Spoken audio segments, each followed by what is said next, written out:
Bonel Balingit, medyo malayo pa siya. Ay, binigay ni Gambo yung baseline. Gambo was expecting Bonel to want Let's do it. Inside to Boy. Ano yun? Offensive foul, very clearly. Using his left arm to ward off. Here's Hawkins to Carriazo. And they want Carriazo to take the shot, and he obliges. Oh, that's one of the moves that... There's a super Boca seal tapa by Noli Locsin on Daniel Defonso. Carriazo pulls up with a... Feeling it. Yes, that's another three-point shot. Back with us here at the Phil Sports Arena sa Pasig City para po sa pag-umpisa ng labanang ito ng San Miguel Beer at ng Tanduay Gold. On your screens, the Quick Tide starters. Brought to you by Quick Tide, all-in-one glue technology by Loctite. Well, no surprises there for the Tanduay Rhum Masters. But, of course, as expected for San Miguel, you are not seeing Danny Siegel. That's why we're seeing the seldom-used Henry Fernandez, who has only played one game, a total of 1 minute so far in this All-Filipino Cup. Ganun lang, ano nalalaro niya, ha? Yes, and now he's a starter. Kita mo nga naman ang gulong ng palad, ha?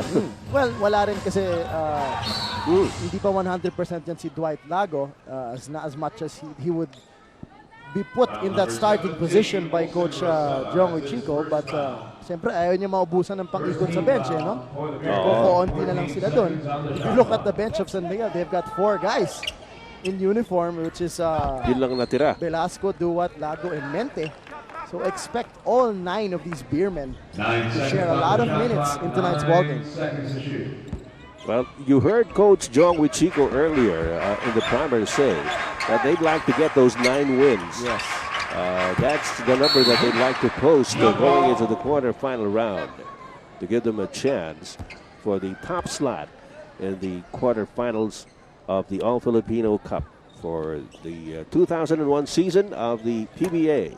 Well, you know, as we've mentioned, the last outing for San Miguel will be against Mobiline, and comparative naman para sa Shell, kalaban pa nila ang Pure Food. So, the ratings are going. San Miguel has a pretty good chance of making it dahil hindi ganong kalakasan ang mga susunod na kakalabanan nila, unlike Shell's facing a red-hot Pure Foods team. That's right. Dean de Pomaran missed on the three-point try. Narito ngayon ng San Miguel. Olsen Racera. Fernandez to Gambo. Here's Ildefonso inside against Balingit. A fall away by Daniel Defonso, eluding Bonel Balingit.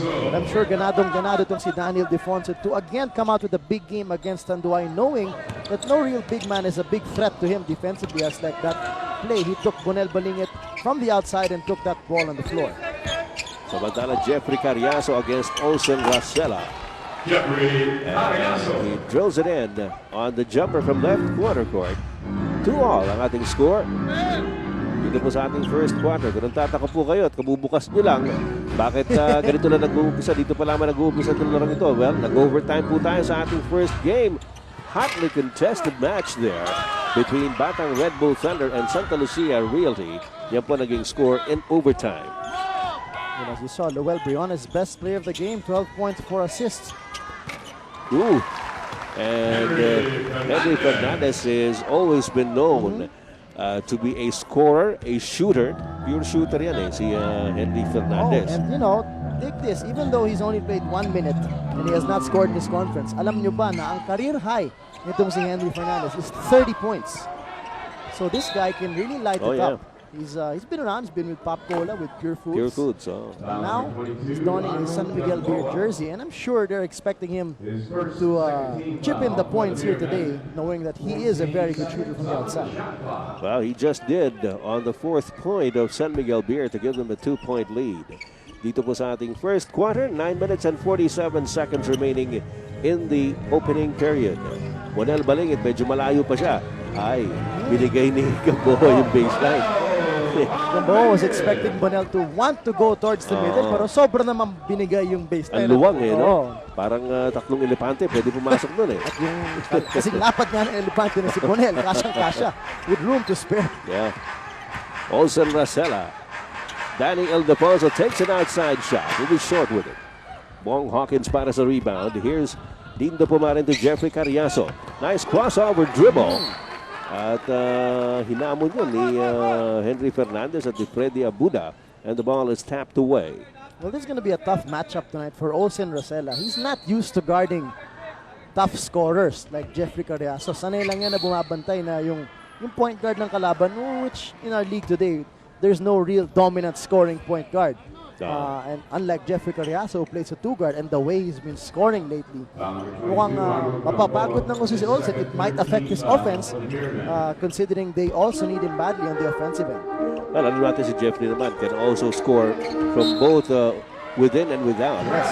Ito medyo nagmadali naman si Bonel Balingit. He wanted to do the same thing. Same thing. He thought he could do the same thing all over again, pero medyo nag-apura. And the trampling violation was called. 4-all score here between San Miguel and Tanduay. Daniel Defonso. Binigay kay Olsen Rosella to Henry Fernandez. Fernandez wants to keep clear pero hindi makatira. Daniel Defonso. The kick out to Olsen Rosella. Nothing but net. So lamang na naman ang San Miguel ng 2 at 6-4.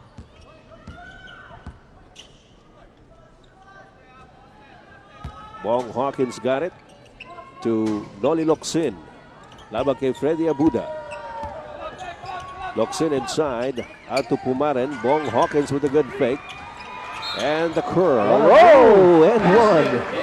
I mean, we see that move a lot by most of our young players nowadays, but not that suave, no? Not as quick as it can normally be done. But itong si Bong Hawkins, really one of the smartest forwards in the league today. Just going around Ildefonso, who gambled for that steal and finding a lane straight to the basket. And you're looking at the slow-mo brought to you by PLDT. Text 135. If you can't say it, text it. For free activation, call 171.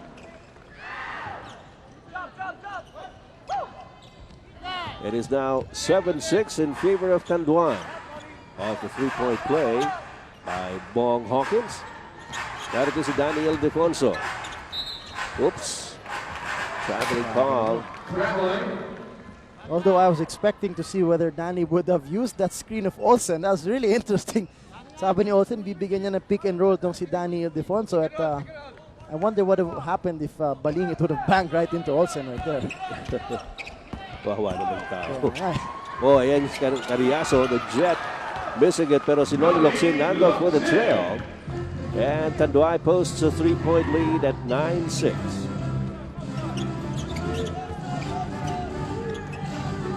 Ildefonso. Biglang tumira. Yes. Yun. Well, Bonel will really normally give him that much room because may advantage nga tong si Ildefonso sa bilis. So Danny will have that medium range shot more often than he would normally get. He's had 2 of those already. Dalawa na siya sa labas. Oh. Meanwhile, a loose ball out of bounds in favor of San Miguel. Isa lang ang kalamangan ng Tanduay at 7 minutes and 16 seconds remaining in the first period. Olsen Rosella directing operations para sa San Miguel. Here's Henry Fernandez. Pagkatanggap, tira agad. Talagang mukhang pinag-usapan nila Olsen at ni Henry yun. Well, you know, this even could be a good opportunity for San Miguel na kumbaga coming out party of Henry Fernandez, a guy that could be very useful and very instrumental in the quarters and in the semis if need be to go deep into the bench of San Miguel. Ito yan, and you're not really giving up too much when you put in Henry Fernandez because he can deliver on those outside shots, and that PLDT IDD shot by Carriazo. Remember, a trip for 2 to Hong Kong is just a PLDT IDD call away. Join PLDT IDD's Hello Billy, Hello Hong Kong promo. See posters and print ads for details. Wow, looks like San Miguel has woke up on the right side of the bed. Lahat ng outside shots. Ang ganda ng mga stroke nila ngayon. Olsen, Henry Fernandez, even Daniel Defonso. That's right, and another PLDT IDD long distance shot there. This time from Olsen Rosella. That's right. Traveling on Noli Locsin. San Miguel with a 1-point lead at the halfway mark of the first period. 13-12 po ang ating score. Again, Olsen Rosala calling out the play. Para sa San Miguel na alabas si Henry Fernandez. Here's Danny Ildefonso. Pwede abuda nag-alangan. Ildefonso will take the shot. And look at Carriazo go. Ito sinasabi natin si Jeffrey Carriazo is quite a hard in Tanduay campaign. He does a lot of things on the court. Aside from the intangibles, no? Yes. Because he cannot, he just not scores. He doesn't just score, but he rebounds, he gives out assists. And he defends very well too. Right. Just in that play, he picked up the offensive foul coming from Daniel Ildefonso because he was really sticking to Henry Fernandez like glue. So with 5 minutes and 21 seconds remaining in the first quarter, it's a 1-point lead for San Miguel Beer over Tanduay. Score is 13-12. We have this timeout. Dr. Trusted Alaksan, number 1 sa sakit na katawan, doble bisa, doble galing.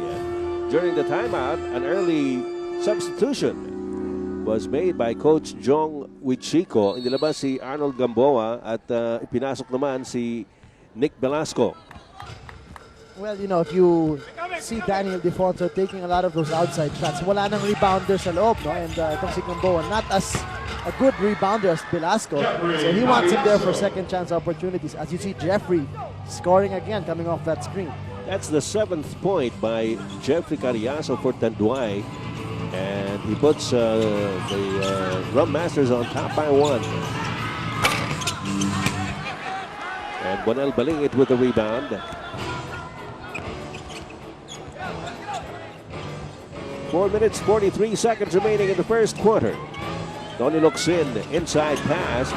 I don't exactly know if that was intended for Jeffrey. Oh, it was, but it's a little too strong. And another pass that tama lang yung lakas, pero yung pag-akit after it bounced didn't come up as high as Olsen would have expected it to, kaya hindi yun naabot. At hindi na nakapag-yuko ng gusto itong si Nick Velasco. 14-13 pa na nating score in favor of Tanduay Gold. Narito si Jeffrey Carriazo against Olsen Rosala, the pull-up jumper. Wala.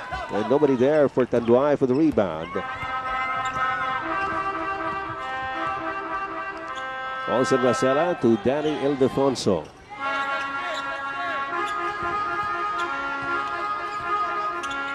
Bigla na naman tumira si Danny galing sa labas.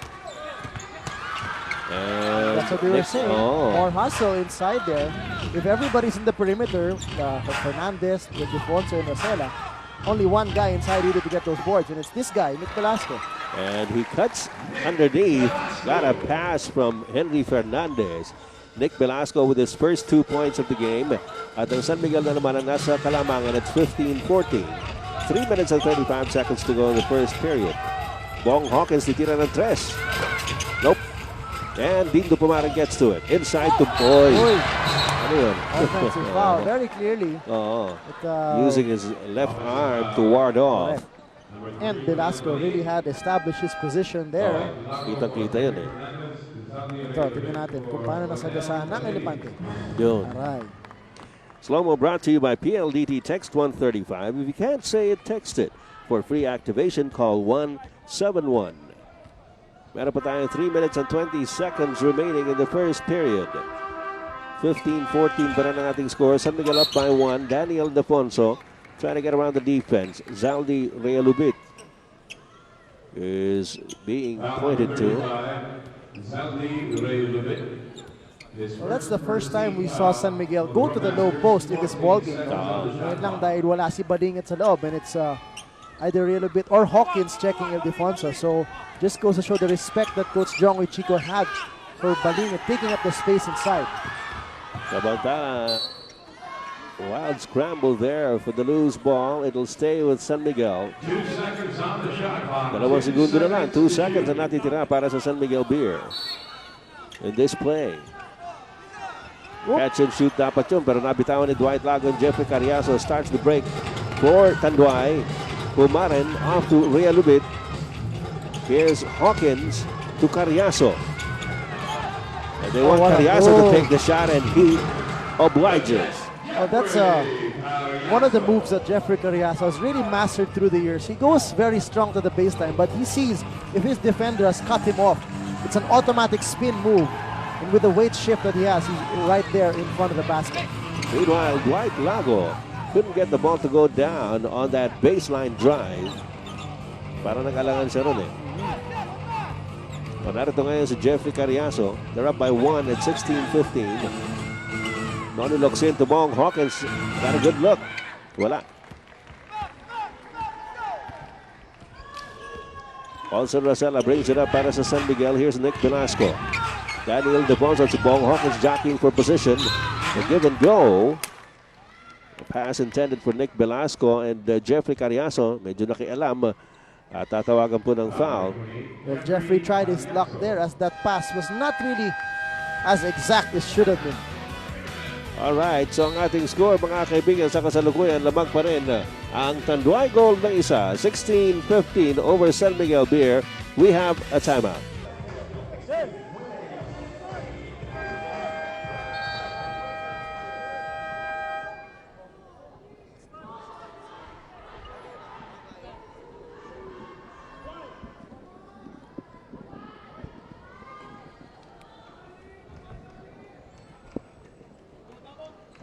Seconds on the shot clock. 14 seconds on the shot clock of San Miguel. Nasa loob na rin si Robert Duat para sa San Miguel at itong si Joey Mente ito, no? Andito Yeah. sa loob, oh. And this is the guy that, of course, expected he will play today. He's played in 5 games. His average is 1 minute per game. And with Boy Bits Victoria not there to back up Olsen, Mente will see a lot of minutes tonight. Naubusan na ng shot clock on San Miguel Bears. Reminding you, only 14 seconds were left on the shot clock of San Miguel. Coming off that timeout. 1 minute and 48 seconds to go in the first quarter. 1-point lead para sa Tanduay Gold. Dindo Pumaren from the outside. The 3-point shot is no good. And we'll see if the second unit's backcourt tandem of Mente and Rob Duat can be as efficient as Olsen Rosella and Henry Fernandez were. No, kanina, they hit their shot from the outside. Tignan natin kung mapapatuloy nila to. Dwight Lago, well, there's your answer from Dwight Lago with a PLDT IDD long distance shot. And a trip for 2 to Hong Kong is just a PLDT IDD call away. Join PLDT IDD's Hello Billy, Hello Hong Kong promo. See posters and print ads for details. So, yun ang mismo, no? Dahil karamihan nga ng puntos ngayon ng San Miguel has not been in the inside. It's all been outside shots. Carriazo says, you were saying? Parang namaga ata yung ring eh, no? After that overtime game, no first game, sabi ng ring, sige, lalakihan ko na sarili ko para maaga kayo makatapos. Well, sa kasalukuyan, tabla tayo at 18. There's a super Boca seal tapal by Noli Locsin on Daniel Defonso. Carriazo pulls up with a... Feeling it. Yes, that's another 3-point shot. A PLDT IDD long distance shot by Jeffrey Carriazo. He has all of 14 points already. Wow. 14 of the 21 so far posted by Tanduay Gold. Ito ngayon si Daniel Defonso. Nick Velasco. Wala. Ildefonso gets the offensive rebound. Umangat. At pero foul na nakita si referee Kalungkagin sa ilalim o sa loob. Si Bong Hawkins ang tatawagan. Bibigyan po ng 2 charities si Danny Ildefonso. Well, nangyari doon, no? Velasco took the outside shot and all 4 Tanduay players were underneath the basket, no, expecting that rebound. Pero if you take a long shot, of course, if it misses, more than likely it's going to be a long rebound. That's why Ildefonso had an easier time getting that as he was positioned outside of the paint.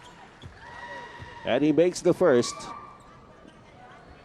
Siya nga pala, kanina binati ng mga kasama natin si Noli at si Ginito, ang ating Pangulo, si President Gloria Macapagal Arroyo on her birthday tomorrow. The text message tayo nito, gikan sa kay mga kaibigan ni GMA Southern Leyte Chapter. Maayong adlaw kuno sa imong adlaw ugma, GMA. Alam mo, marunong din magbisaya sa GMA because she grew up in Iligan. And she has, she speaks Visayan very fluently. Almost, you know, she's known as a Kapampangan. So happy birthday, man. Ating beloved president. Meanwhile, First quarter's over between San Miguel and Tanduay Gold, and we find Tanduay on top in a seesaw battle so far at 21-20. We'll be back for the second period.